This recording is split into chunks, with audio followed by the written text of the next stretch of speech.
You're listening to the Uncensored Pro Wrestling Podcast.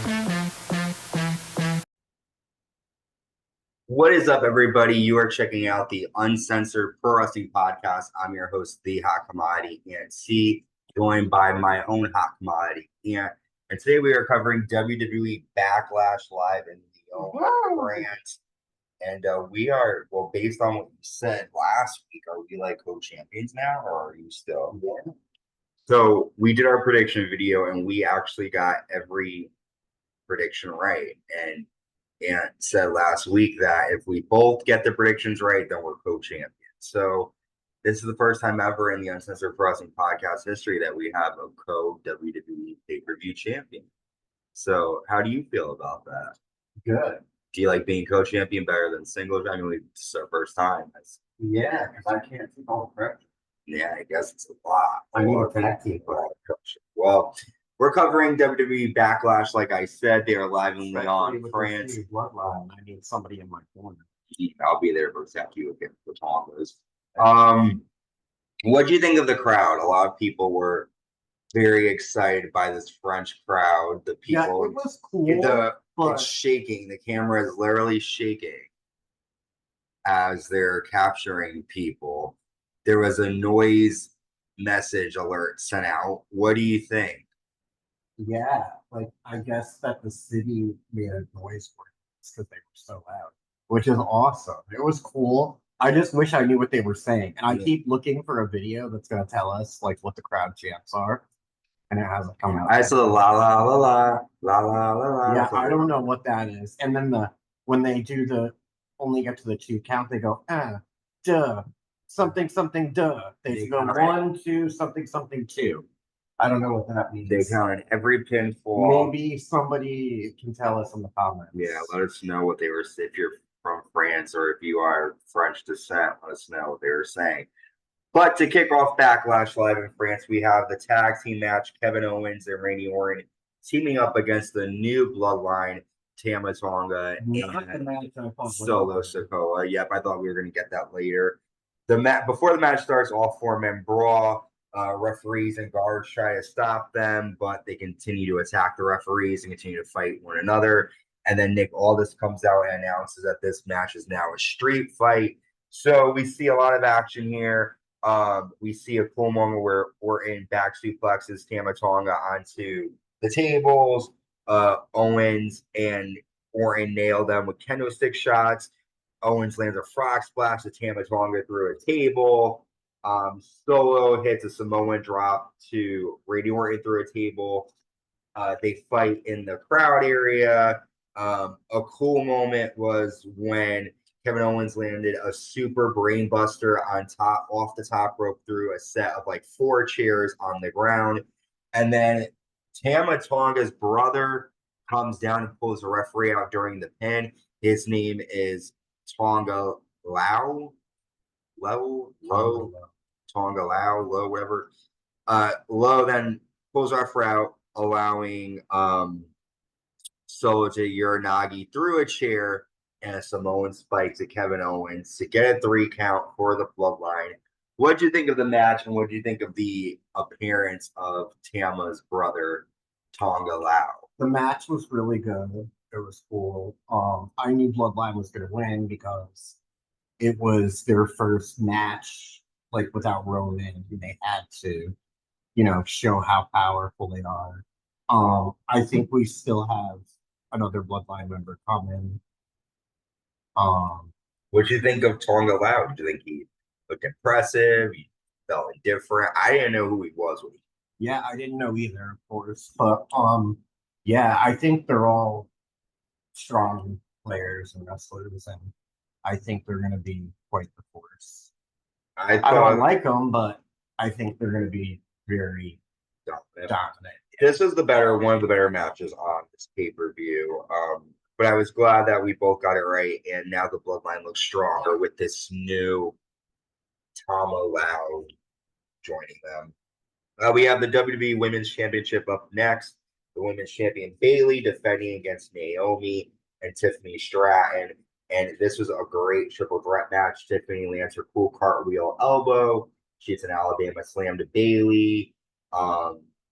Then Naomi lands a super blockbuster to Bayley on the floor.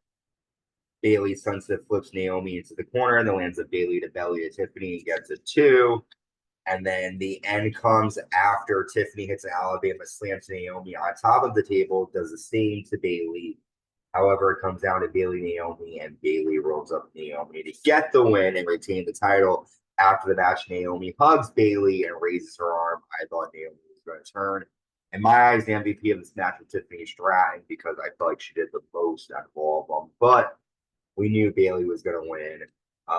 What do you think of the Bayley match? did really good. They all did. They all did really good. I was glad Bayley took the win. I think it's too soon for Stratton.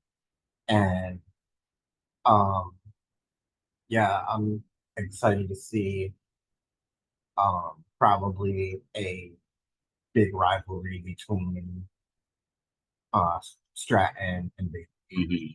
And I think Nia Jax will probably be up next. Yeah, I was just gonna say, and I'm excited to see Nia Jax come into it. This is our first coming SmackDown, right, with the new roster, so that'll be exciting.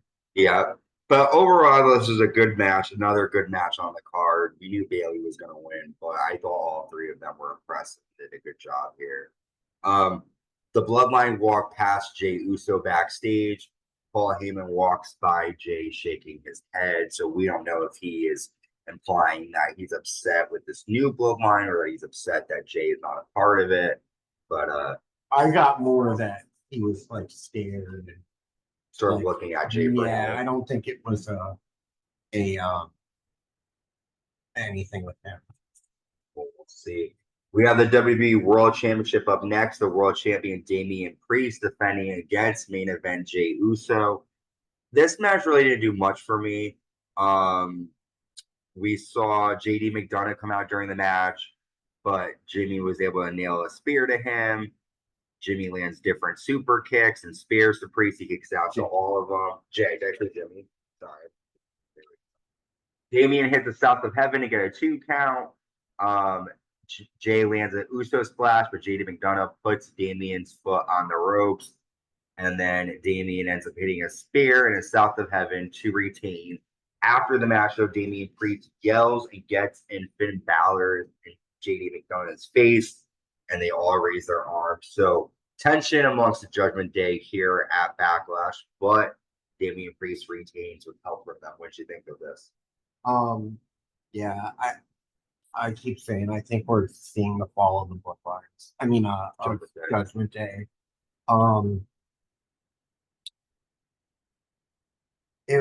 This match, like, I really like Jey Uso, but he does the same exact moves every match. The flying crossbody. And then he does a thing where he goes over the ropes and somebody charges at him and he kicks him in the head.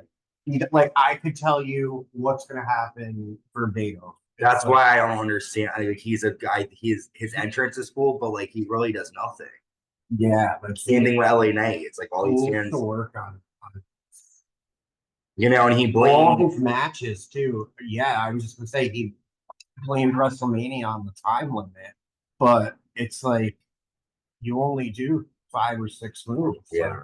It's like playing the video game and like your wrestler has the same moves. Yeah, really. Which isn't that bad, but I mean, it's like there's really no character behind him except for the heat thing. That's all people really care about. Speaking of something that I care about, though, we get a QR code with a lady speaking, and she says that he opened his arms and didn't change us. You forgot about us. It's time for the secrets to end. This is my favorite thing that's going on. Yeah, we both get all excited when it pops up, like, ooh, and we stop it and try to freeze it and all of that. But, I mean, we can talk more about this when we cover Raw, but definitely the Wyatt family is coming back in some shape or form.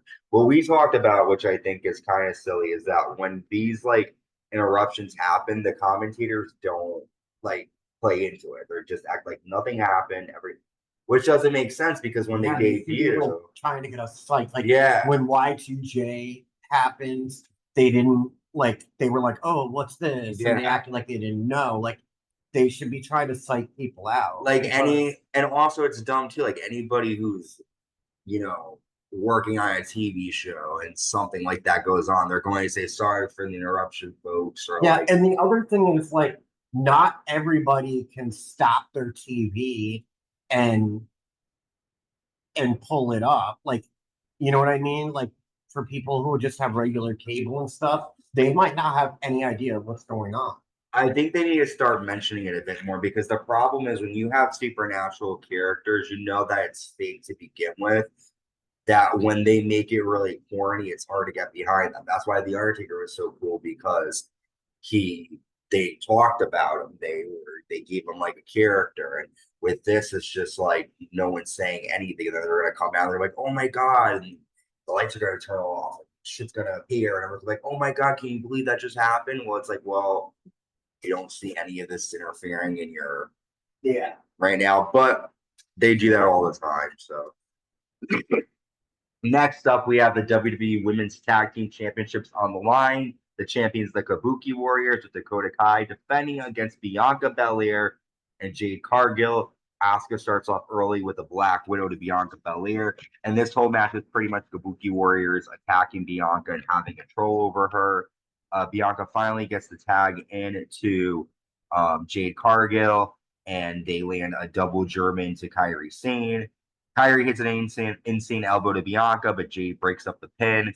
Jade hits Kairi with a Jaded, and Bianca hits Asuka with a KOD, and they both make the pin, and we have new women's tag team champions, and Bianca Belair and Jade Cargill. What do you think of these new tag team champions here? It was cool, and I'm glad that Bianca and Jade didn't just outright annihilate them. Like it was nice to see some back and forth because so far, every time Jade Cargill comes out, she just clears the ring. So it's good to see, like, her actually fighting. Yeah. I think everybody knew they were going to win, and Damage Control is already saying they want their titles back, so we'll see. Do you think she did good? A lot of the fans are saying they didn't like this match because they didn't like Jade's ring work. Did you notice anything, or did you? I thought she did good. I thought she did good too. All right. Maybe because they're used to her just annihilating everybody, and she's actually having a real wrestling match. Yeah, well, they were trying to say that she was like her moves were slow, she was botching stuff. I really didn't see anything bad. We have our main event, the WWE Championship, the champion, the American Nightmare, Cody Rhodes, against the phenomenal AJ Styles. And this was a great back and forth match. This was a good match for Cody to have. It wasn't short. It was a long, drawn-out match, and it was good. Cody lands a gut buster, and AJ slams Cody Rhodes' shoulder first into the ring post. Both men fall off the top onto the mat. AJ lands an electric chair. Cody hits a disaster kick to get a 2 count. AJ hits a brain buster to Cody Rhodes on the apron. Cody Rhodes then power bombs AJ Styles through a table and hits a bionic elbow to get a 2 count. AJ Styles lands a springboard 450 and a Birmingham hammer, but gets a 1 after that. Cody hits a Cody cutter and gets a 2. The end comes when Cody hits a really bad looking super Cody cutter and then hits AJ Styles with a crossroads to retain the WWE Championship over AJ Styles. What'd you think about Cody Rhodes' first title defense and AJ Styles after the match? It was all right. That's it? You didn't think it was? I thought it was good. It was good. It was good. It was kind of what I expected. It wasn't. I don't think it was phenomenal, but it was cool. Do you think AJ Styles did better than he thought he was going to do, or do you think like it sort of lived up to your expectations? Yeah. I mean, there were a few points I was like, oh, maybe he could take it, but I didn't really think he. I agree, but it wasn't good. Like if I didn't know better, then yes. If we didn't know he was going to win, it would be a good match. Like if you go 10 years from now, this will be a good match. If we don't exactly know the background. But I think, again, Roman Reigns having a title for so long kind of ruined it for everybody because they're not going to make Cody lose right away. Right. But we've covered all of Backlash. What was your favorite match at Backlash this year? Like, what's your match that you want people to go back and watch? We had the Bloodline versus RKO. I would say two. I'd say Bayley and the Bloodline. Okay. I agree. I think the AJ Styles match was definitely one to check out too. But for me, those are my favorite matches too of this card. Well, Backlash is in the books. We are now heading towards the King and Queen of the Ring, and those tournaments kick off starting Raw. And there's only been one Queen of the Ring so far. Zelina Vega. And what year was that? That was like 2022, 21. Oh, so they have, okay.